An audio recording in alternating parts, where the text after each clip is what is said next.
आज मैं कुछ ऐसे मुख्य उद्देश्य बता रही हूँ श्लोक, जिसको यदि हम अपने जीवन में उतार लेते हैं तो हम एक अच्छे मार्गदर्शन को पा सकते हैं। पहला श्लोक है कि एकेन राजन सेन या शोभा सरसो भवेत नासा वका सहस्रेण परिस्थिति वासिना। इसका अर्थ है कि एक राजहंस की शोभा तालाब में होती है।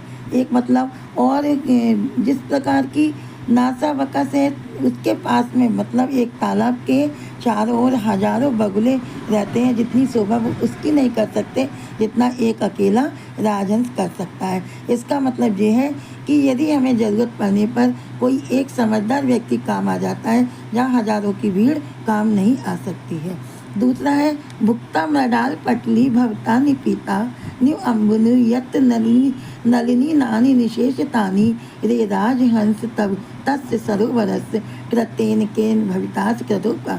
इस श्लोक का अर्थ है कि हे राजहंस, तू यदि इस सरोवर को छोड़कर चला जाएगा तो तू बहुत गलत करेगा, क्योंकि तूने क्या क्या किया है। इस सरोवर में रहकर उसकी जो नडाल पटली कहते हैं कमल की नाल रहती है, उससे इसके जल को पिया है और इसमें रहने वाले छोटे छोटे राजहंसों को खाया है। और तू यदि एक दिन इसको छोड़कर चला जाएगा तो तू ये अच्छा नहीं करेगा। इस श्लोक से हमारे जीवन में ये तात्पर्य है कि यदि किसी ने हमारे संग कुछ अच्छाई करी रहती है तो उसको हम सदैव याद रखें। अगला है तो यही रत अल्पई करुणा कर भीम भानव निधादे मालाकार व्यंची भक्ता या तरस पुष्टि सा किम सत्या जनित्यम प्रविशन भार्या धरा सरवे विकित्ता विश्वते बारी देन। बादल से कह रहे हैं कि हे बादल, तो करुणा कर भीम भानव निधाद।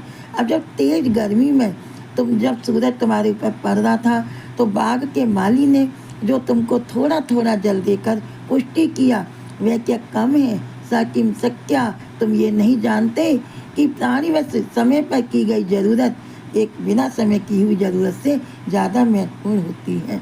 अगला श्लोक है कि आपे दिरी अंबर पंथा परिता पतंगा रंगा रसाल मुकलानी क्षमा श्रियंते संकोच अच्यति सरस्वती दीन मीनव न तू हंता कत्व्य गतिम उपयति।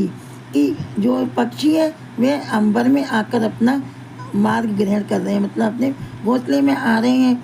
और रसाल मुकलानी भृंगा, भौरे भी उसका आम के रसों का आश्रय ले रहे हैं। लेकिन ये नदी में जो छोटे से तालाब में जो मछली रह रही है वही बुरी गति को प्राप्त हो रही है, क्योंकि मछली को तैरने की जगह नहीं मिल रही है। इसमें मछली की कोई गलती नहीं है। ये श्लोक मैंने समझाए, आपको समझ में आ गए होंगे।